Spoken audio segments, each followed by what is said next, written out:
Dieu s'est choisi un homme du nom d'Abraham. Abraham, à son tour, il donne naissance à une nation qu'on appellerait plus tard Israël. Et cette nation donne naissance à un homme qu'on appelle Jésus. Quelqu'un peut dire après moi Jésus. Et cet homme de Jésus donne aussi à son tour naissance à une nation qu'on appelle Église. Église, ce n'est pas les 4 murs que nous voyons. Église, ce n'est pas les dénominations. Mais Église, c'est toi. Église, c'est moi.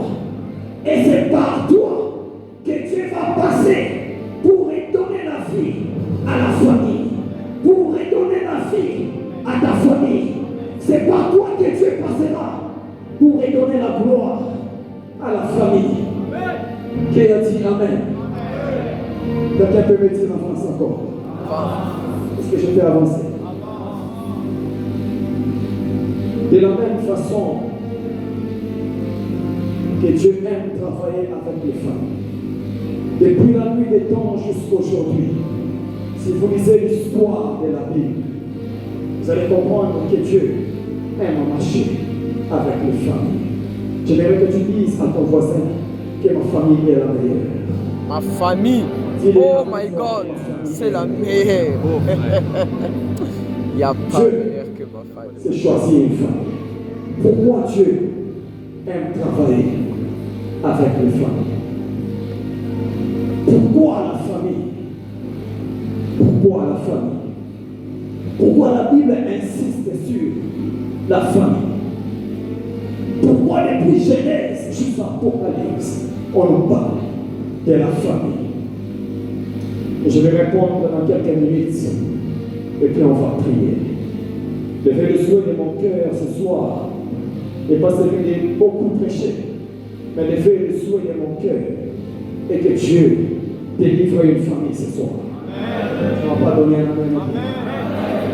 Levez, et la prière de mon cœur, et que Dieu passe par toi pour restaurer ta famille.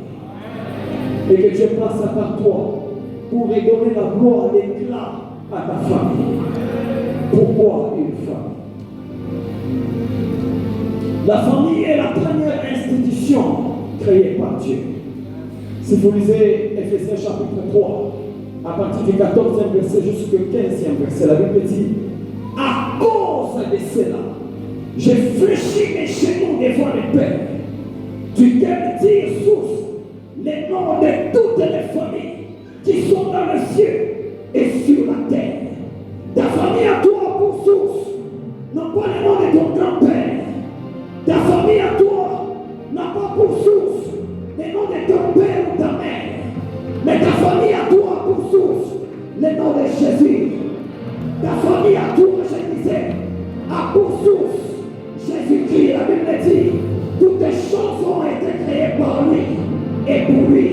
C'est-à-dire, ta famille a été créée par Jésus et pour Jésus.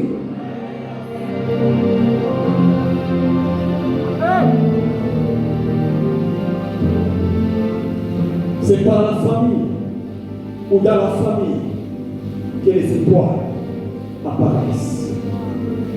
C'est par la famille ou dans la famille que les rois sortent.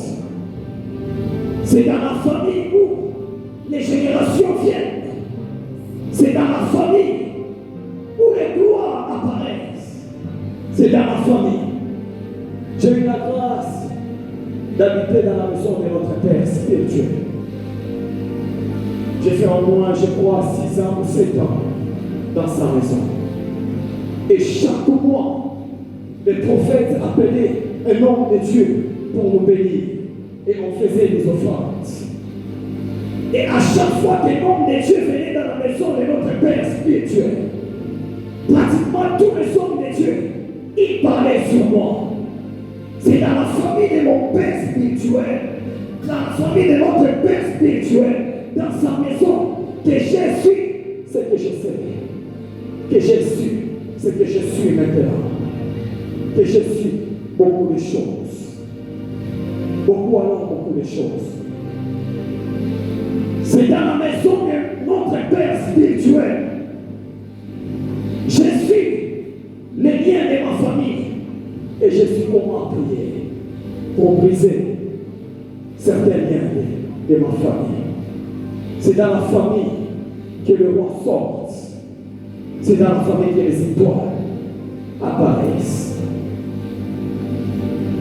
Lorsque Dieu veut bénir une nation, lorsque Dieu veut visiter une génération, lorsque Dieu veut visiter un pays, lorsque Dieu veut visiter un territoire, lorsque Dieu veut visiter une ville, lorsque Dieu veut visiter une commune, un quartier, même une avenue, il passe toujours par une famille. Je suis en train d'annoncer à quelqu'un ce soir que Dieu sait des familles par où Dieu passera pour bénir le secteur là.